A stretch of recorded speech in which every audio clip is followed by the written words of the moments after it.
500 से ज़्यादा नहीं होना चाहिए, या कह लें 60 से कम होना चाहिए।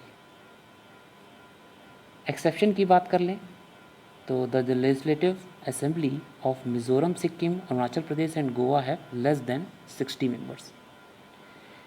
मिज़ोरम के लेजिस्लेटिव असेंबली या सिक्किम, अरुणाचल प्रदेश या गोवा की बात करें तो यहाँ 60 मेंबर से भी कम होते हैं। अब हम क्वालिफ़िकेशन की बात करेंगे for becoming an MLA. MLA बनने के लिए क्वालिफ़िकेशन क्या होनी चाहिए? In order to become member of the legislative assembly, individual should have the following qualifications. They should be a citizen of India. They should not be less than 25 years of age. They should not hold any office of profit under the government of India or any state of government. They should be of sound mental health. तो अगर हम member of legislative assembly के आधार पे बताएं तो हर individual के पास नीचे दी हुई क्वालिफ़िकेशन होनी चाहिए। पहला, वह भारत का नागरिक हो। दूसरा, उसकी आयु 25 साल से कम होनी चाहिए।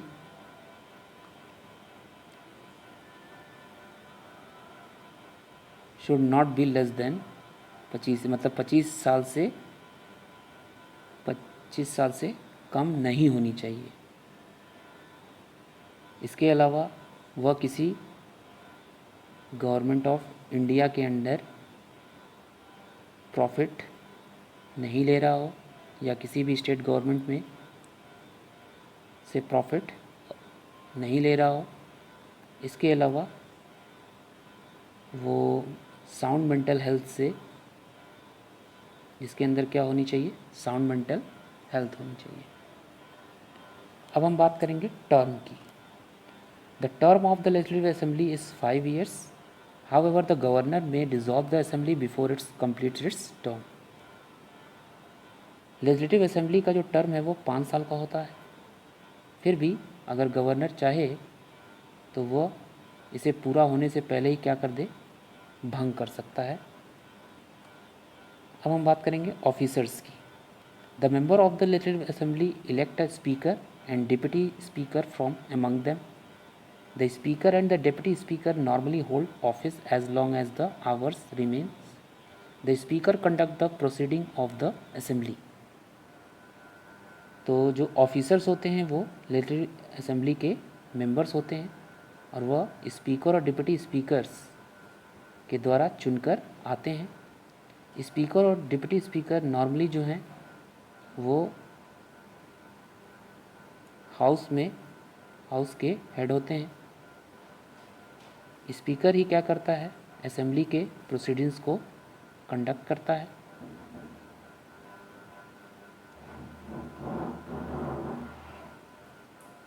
इन their absence it is the deputy speaker who perform the function of the speaker. और ऑफिसर्स के एब्सेंस में डिप्टी स्पीकर ही स्पीकर के फंक्शन का काम देखता है।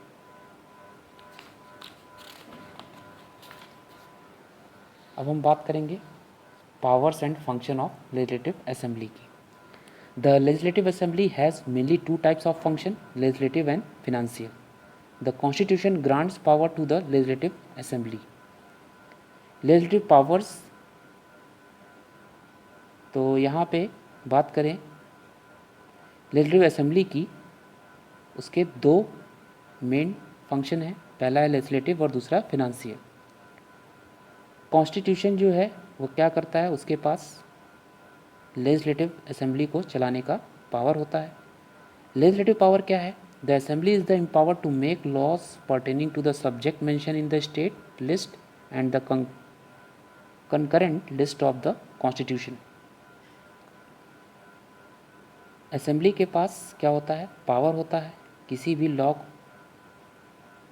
किसी भी स्टेट में, तब स्टेट में किसी भी लॉ को के सब्जेक्ट को क्या करना हो? लागू कराना हो, और संविधान में भी उसे ये बात कही गई है। फिनेंशियल पावर्स, असेंबली के पास enjoy the supreme authority with respect to the passing of state budgets, money bills, permission for levying taxes and fixing salary of the member of the state legislature. All the money bills are introduced by the legislative assembly. इसके अलावा assembly के पास financial power में जैसे कि budget हो, money bill हो, permission हो, tax के डिडक्शन करना हो या फिर सैलरी फिक्स करना हो मेंबर की, इससे आधारित जो पावर्स हैं वो फिनेंशियल पावर्स कहलाते हैं। फिनेंशियल के पास इसकी पावर होती है। लेजिस्लेटिव असेंबली के द्वारा ही सभी मनी बिल्स क्या होते हैं, पारित होते हैं। Control over the council of ministers, the assembly exercises control over the council of minister of the state. The member of the assembly may ask question to the ministers. तो कह लें कि स्टेट का जो काउंसिल ऑफ मिनिस्टर है वो उसके ऊपर क्या होता है, पूरा कंट्रोल होता है असेंबली का। इसके अलावा असेंबली का मेंबर्स मिनिस्टर से क्वेश्चन पूछ सकता है। They point out the problem in the administration, they may pass a no confidence motion against the council of ministers and thus ask the entire ministry to the resign. इसके अलावा administration से संबंधित अगर कोई किसी भी बिंदु पर प्रॉब्लम है तो वे नो कॉन्फिडेंस मोशन के तहत उस मिनिस्टर काउंसिल ऑफ मिनिस्टर के खिलाफ अपनी आवाज़ उठा सकता है। And thus ask the entire ministry to the resign, और वह मिनिस्ट्री के रिज़ाइन के लिए क्या होता है, के लिए कह सकता है। अब बात करेंगे लेजिस्लेटिव काउंसिल मतलब विधान परिषद। The strength of the legislative council should not be more than 1/3 the size of the legislative assembly of that state. The member of legislative councils are the representative of the local self governing bodies, teachers and university graduates. 1/3 of its members are elected by the state assembly. Some members are nominated by the governor. तो legislative council जो विधान परिषद है उसमें क्या होता है, legislative council का जो strength होता है वो लेजिस्लेटिव असेंबली के साइज़ के 1/3 से ज़्यादा नहीं होना चाहिए। इसके अलावा बात करें लेजिस्लेटिव काउंसिल के मेंबर्स के जो रिप्रेजेंटेटिव्स होते हैं वो लोकल सेल्फ गवर्निंग बॉडी होती है, जैसे टीचर्स और यूनिवर्सिटी ग्रेजुएट्स कह लें। मेंबर्स जो होते हैं, मेंबर्स का 1/3 क्या होते हैं, स्टेट्स असेंबली के द्वारा सेलेक्ट होते हैं। कुछ मेंबर्स जो होते हैं वो गवर्नर के द्वारा भी नॉमिनेटेड होते हैं। अब हम बात करेंगे qualification of membership. The qualification remain the same as those of the legislative council except that to be member of council an individual must not be less than 30 years of as.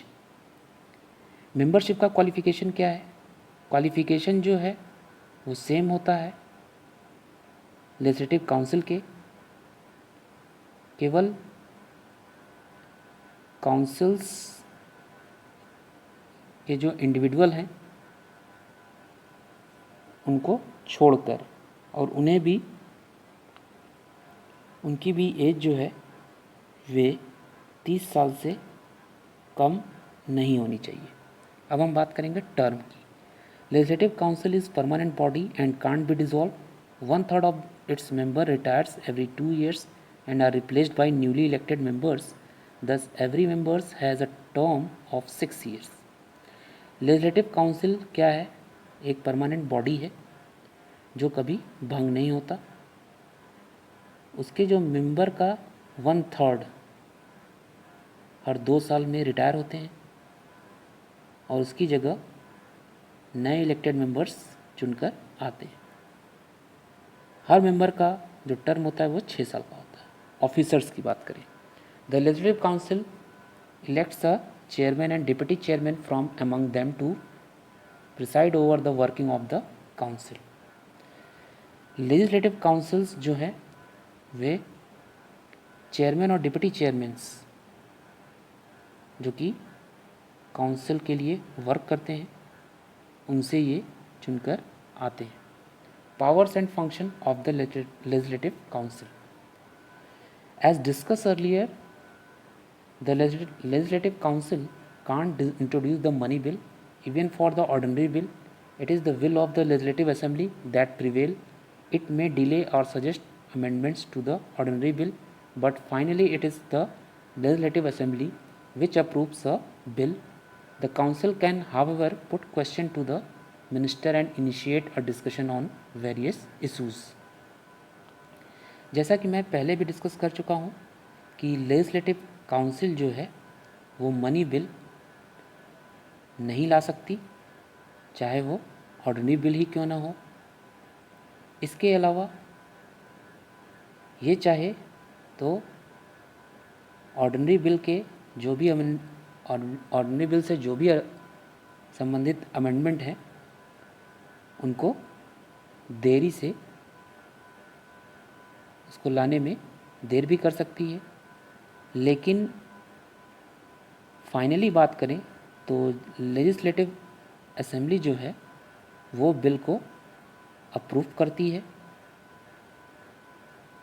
Council के फिर भी council चाहे तो minister के सामने question रख सकता है और उसके साथ बहस भी कर सकता है। अब बात करेंगे स्टेट एग्जीक्यूटिव की। The governor is the head of the state. The administration of the state is carried on his name, but the actual responsibility of the chief minister and his council of ministers, they run the state administration in the name of the governor. Governor क्या है?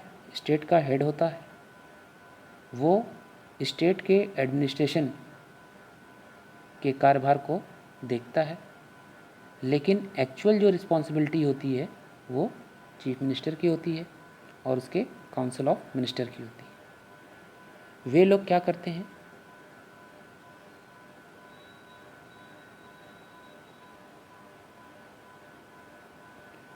वे लोग state administration मतलब governor के नाम से कार्यभार संभालते हैं। Generally governor is appointed for one state, but sometime he can be the head of the more than one state. Generally जो गवर्नर होता है वो क्या होता है? एक स्टेट के लिए अपॉइंट करता है, लेकिन कुछ समय के लिए वह चाहे तो एक स्टेट से ज़्यादा का भी हेड चुना जा सकता है। अब हम क्वालिफिकेशन की बात करें। To be a governor, a person must fulfill the following conditions. They should be a citizen of India. They must not be less than 35 years of age. They must not be a member of either of two houses of the parliament or a state legislature. They must not hold any government offices.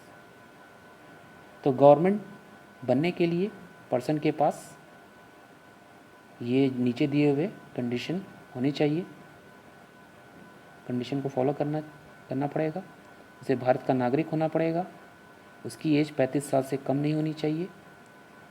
वे दोनों houses, चाहे वो state की बात हो या parliament के दोनों house, उसका मेंबर्स नहीं होना चाहिए। इसके अलावा वह किसी गवर्नमेंट ऑफिस में काम नहीं किया होना चाहिए। अपॉइंटमेंट की बात करें, governor is appointed by the president for a term of 5 years. However, the president may remove them from office before the completion of the term. President के द्वारा गवर्नर चुने जाते हैं और उनका टर्म 5 साल के लिए होता है। फिर भी प्रेसिडेंट चाहे तो वह उसके टर्म को कंप्लीट होने से पहले ही हटा सकता है। अब हम बात करेंगे फंक्शन की। Function and power of the governor. The governor has many important powers which they exercise on the advice of the chief minister and council of ministers. There important powers includes. Governor जो है वो उसके पास ढेर सारे powers होते हैं, लेकिन जिसे वे चीफ मिनिस्टर और काउंसिल ऑफ मिनिस्टर के एडवाइस पर ही अपने पावर्स पर काम करते हैं, मतलब अपना पावर्स दिखाते हैं। There important powers includes. आइए देखते हैं गवर्नर के पास क्या क्या पावर होता है। पहला है executive powers. The governor appoints the leaders of the majority party as chief minister of the state. Other ministers in the ministry are appointed by the governor on the advice of the chief minister. They also appoint other top level officials like advocate general and members of the state public service commission. Governor क्या करता है? वह state के chief minister की तरह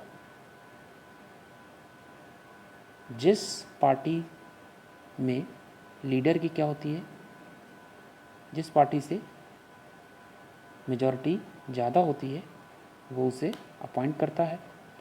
इसके अलावा other जो मिनिस्टर होते हैं मिनिस्ट्री में, वे गवर्नर के द्वारा, मतलब चीफ मिनिस्टर के एडवाइस पर गवर्नर के द्वारा अपॉइंट किए जाते हैं।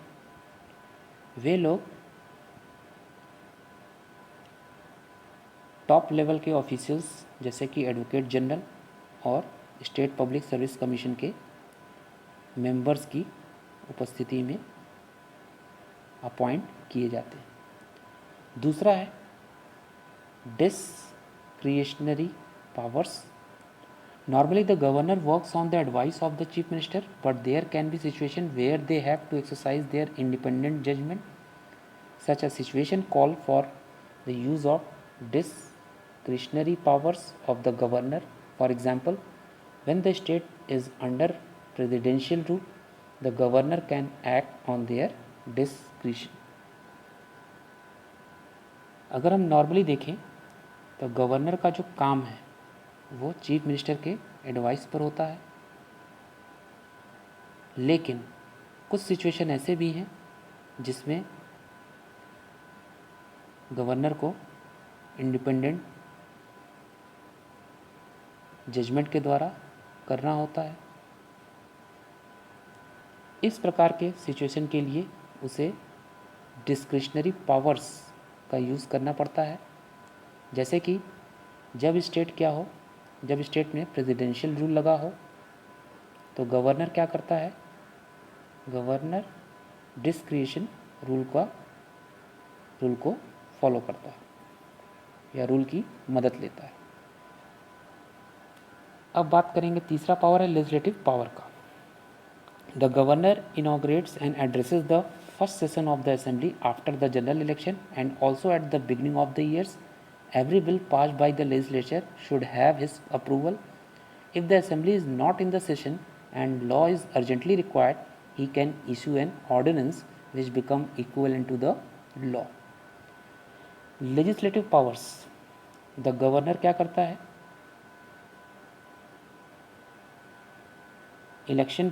जनरल इलेक्शन के बाद सेशन को पहली बार एड्रेस करता है और ये उसका वर्ष का पहला दिन होता है। हर बिल जो है वो लेजिस्लेचर के द्वारा पास किया जाता है और उसके अप्रूवल के द्वारा। यदि असेंबली जो है वो अपना सेशन कंप्लीट नहीं कर पाता और लॉ को पास करना अर्जेंट है, तो वह क्या करेगा? वह उस लॉ को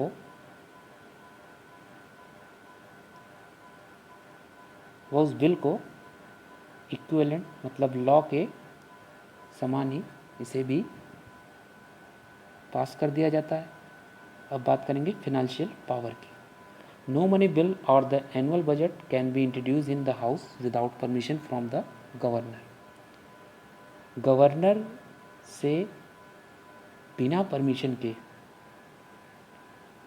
कोई भी मनी बिल या एनुअल बजट पास हाउस में नहीं होता है।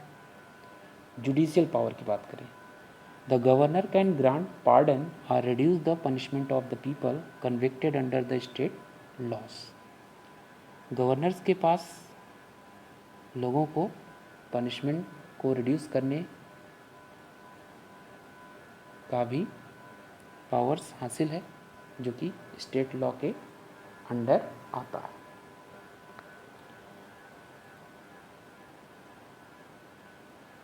अब बात करेंगे chief minister and the council of ministers की। The governor appoint the leader of the majority party as the chief minister who then advise them on the appointment of the other minister of the council. All the powers regarding the administration of the state are vested in the chief minister and their ministry. Governor जो होता है वो majority party के leader को appoint करता है as a chief minister के post पे, और तब जो है मिनिस्ट्री ऑफ काउंसिल का चयन होता है चीफ मिनिस्टर के कहने पर। सभी पावर्स जो होते हैं वो स्टेट के चीफ मिनिस्टर्स और उसके काउंसिल ऑफ मिनिस्टर्स के द्वारा लिए जाते हैं। They are answerable the state legislature, hence they remain in power only as long as they enjoy support of the majority in the assembly. तो अगर ये पावर जो होते हैं, बचे हुए पावर्स, वो केवल लंबे होते हैं और वे असेंबली में मेजॉरिटी के द्वारा सपोर्ट किए जाते हैं। बात करेंगे powers and function of the chief ministers. The chief minister is the leader of the council of ministers. They are the vital link between the governor and the council of ministers. Each minister is individually answerable to them. Their resignation amount to the resignation of the entire ministry. Chief minister जो होता है वो council of minister का leader होता है। वे क्या करते हैं, वे लोग गवर्नर और काउंसिल ऑफ मिनिस्टर के बीच की कड़ी होते हैं, लिंक होता है। हर मिनिस्टर के पास लोगों के जवाब देने का पावर होता है, और अगर पूरे मिनिस्ट्री में किसी को रेजिग्नेशन देना हो तो वो भी दे दिया जाता है। Their main powers are two, पहला है direct the ministry and determine the policies. Ministry को डायरेक्ट या उसकी पॉलिसीज़ को क्या किया जाता है, चलाने का पावर्स होता है। इसके अलावा supervise the administration of the state, state के एडमिनिस्ट्रेशन को सुपरविज़न के लिए, मतलब देखभाल के लिए भी चीफ मिनिस्टर के पास पावर होता है। एलोकेट, रीलोकेट और take back portfolio from their ministers. अपने मिनिस्टर से जो भी एजेंडा है उस पर रीएलोकेट या फिर एलोकेट करता है।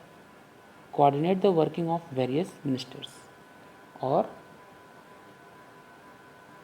समूह में मिनिस्टर के साथ बैठकर भी उनके बीच कोऑर्डिनेशन स्थापित किया जाता है। Powers and function of the Council of Ministers. The functioning of the state government takes place through various departments. These departments are headed by the ministers. Their function is to run the department according to the policies laid down by the Council of Ministers. The Council of Ministers introduce necessary bills in the assembly and get them approved. तो state government का जो function है वो various department के through लिया जाता है। Various department का जो हेड होता है वो मिनिस्टर्स के द्वारा बनाया जाता है और उनका जो फंक्शन है वह काउंसिल ऑफ मिनिस्टर्स के द्वारा बनाई गई पॉलिसीज़ पर काम करता है। इसके अलावा काउंसिल ऑफ मिनिस्टर ही क्या करते हैं, बिल को पास कराने के लिए ज़रूरी हो जाता है और वह उसको अप्रूव भी करते हैं। तो इस तरह से ये चैप्टर यहीं समाप्त होता है। इस चैप्टर के लास्ट में मैं इस चैप्टर का एक्सरसाइज और आंसर सेंड करूँगा। आप सभी फेयर कॉपी मेंटेन करेंगे और मिड टर्म का प्रिपरेशन करेंगे। So we will meet in next video. Till then bye bye.